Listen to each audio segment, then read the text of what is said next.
100. It can mean a lot of different things. 100 pennies makes up $1. 100 hundreds makes $1,000. 100% gives us kind of a sense of completion, like finishing a project or achieving a goal. Every video game gives you that satisfying moment when you reach 100% completion, except for Donkey Kong 64, which pushes it to 101%. But hey, at least you get that all-important giant golden. But the key point here is that 100% represents the absolute maximum. It's the perfect amount, the ideal benchmark.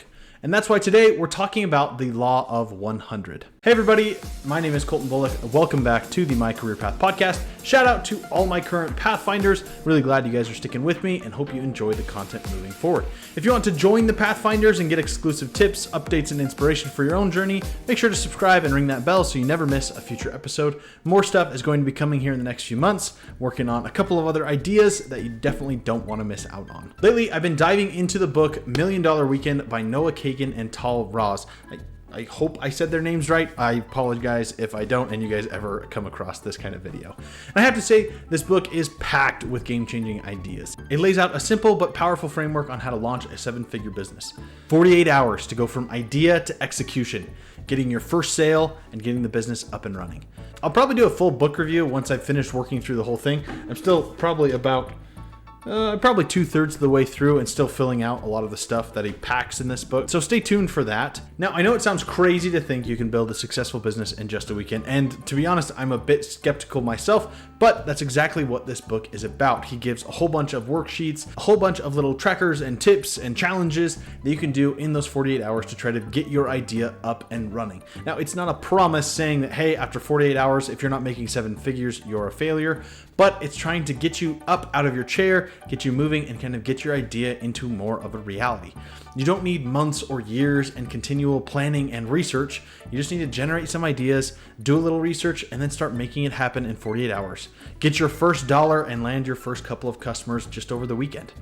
But once you've started, how do you make sure that you're actually going to follow through? I know for me, there's a lot of times where I try to pick up a new habit or skill. I mean, honestly, like right here, I have a guitar that I was like, yeah, I'm going to learn how to play guitar, and learned a couple chords, and that was about the end of it. But I still have it sitting right there. So too many times I kind of have given up on something that I knew I should have kept going with, and ultimately I haven't actually produced any real traction. Well, that's the idea of the law of 100.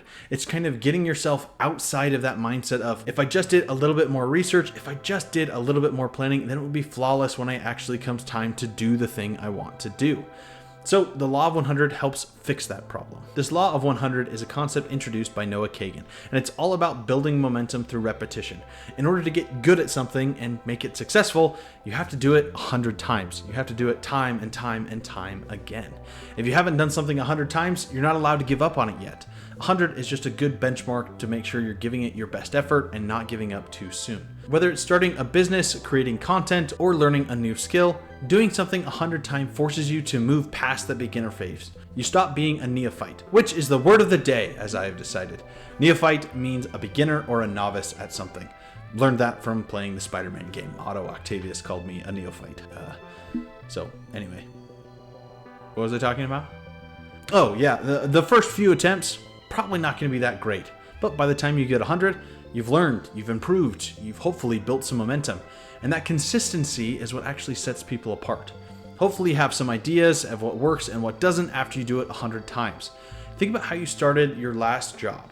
The first few months are kind of a bit of a doozy. There's so much to learn and figure out on how to do things, and ultimately for the first few weeks you probably have someone holding your hand for a good little bit in order for you to make sure that, hey, you're not going to screw this up for the rest of us, right? But after about 100 days, you kind of feel a little bit more confident and you have a decent understanding of how things are actually done. So here's kind of an interesting experiment that happened in a University of Florida photography class. The professor divided the class into 2 groups.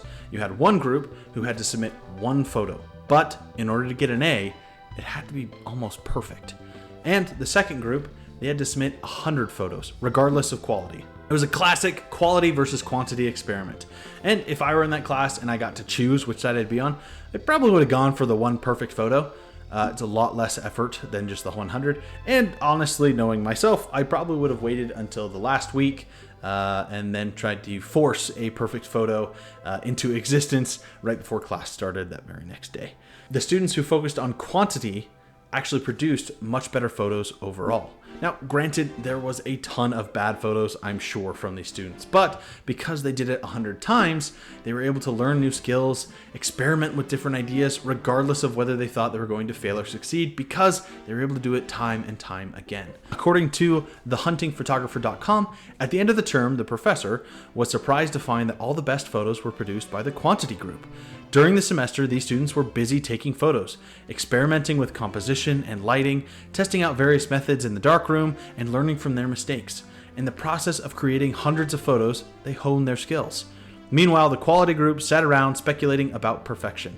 In the end, they had little to show for their efforts other than unverified theories and one mediocre photo. Because they took 100 photos, they had many more opportunities to fail, experiment, and learn instead of spending hours obsessing over that single perfect shot. They improved naturally through trial and error. And I know this in my own life. When there's something I want to start doing, I kind of dive into the research side, start planning, thinking about the different things I'm going to do, instead of just jumping in and taking that first step, which is kind of what the whole idea of the $1 Million Weekend is about.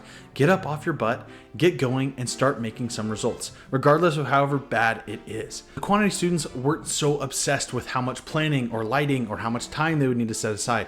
They were just constantly involved in the thing that they wanted to achieve. And ultimately, they were able to find those perfect photos because they were ready for it.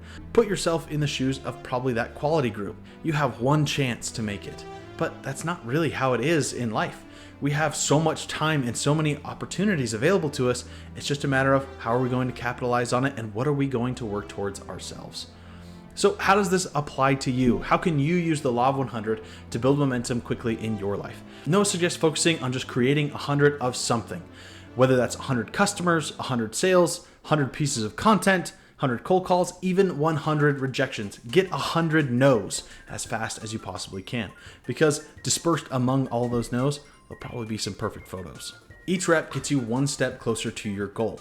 The main takeaway, it's not about creating 100 perfect photos or 100 perfect things, whatever it may be. It's about committing to the process and improving over time. So here's the challenge. Whatever you're working on, lean into it fully. Want to learn a language? Commit to 100 lessons. Starting a side hustle? Find 100 rejections. Writing a book? Write the first 100 pages. And the most important part, let go of perfection. Set your perfectionism aside and just get working and get moving. It's about 100 attempts, 100 failures, 100 lessons, and hopefully 100 steps closer to your goal. It's about showing up and doing the work without overthinking the results. And if I'm talking about this, I better put my money where my mouth is, right? So here's my law of 100 challenge over the next few months. First, for over the next 2 months, I'm going to try to reach 100 subscribers. And you can definitely help me with that goal by clicking that subscribe button down below. But since that's a little bit out of my control, here's my goal for the end of the year. I want to create 100 YouTube videos, kind of like this one. Right now, my channel has about 85 videos, and a lot of them are just podcast episodes with no video. It's just an uploading of the audio I did when I was just doing this solely as a podcast, which are good episodes. I'm glad they're up, but I want to do 100 episodes like these to see if it's something I really enjoy doing, and right now it is. So realistically, I need to create about 60 more videos before the end of the year.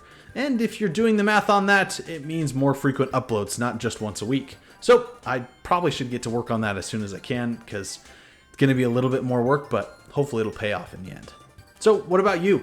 What is your law of 100 challenge? What is 100 reps of something you're interested in? And let me know down below in the comments. Let's try to keep each other honest and motivated. 100 is the goal. It's the point where you've given it your all and where you start to see real growth and where your effort pays off. Anyway, thanks for tuning in. Now get out there and go make your 100 reps. Get off your phone, your laptop, computer, whatever it is you're watching this on, and go start making some progress. Whatever it is, do 100 of it, and I'll promise it'll change your life. I'll catch you guys next time. See ya.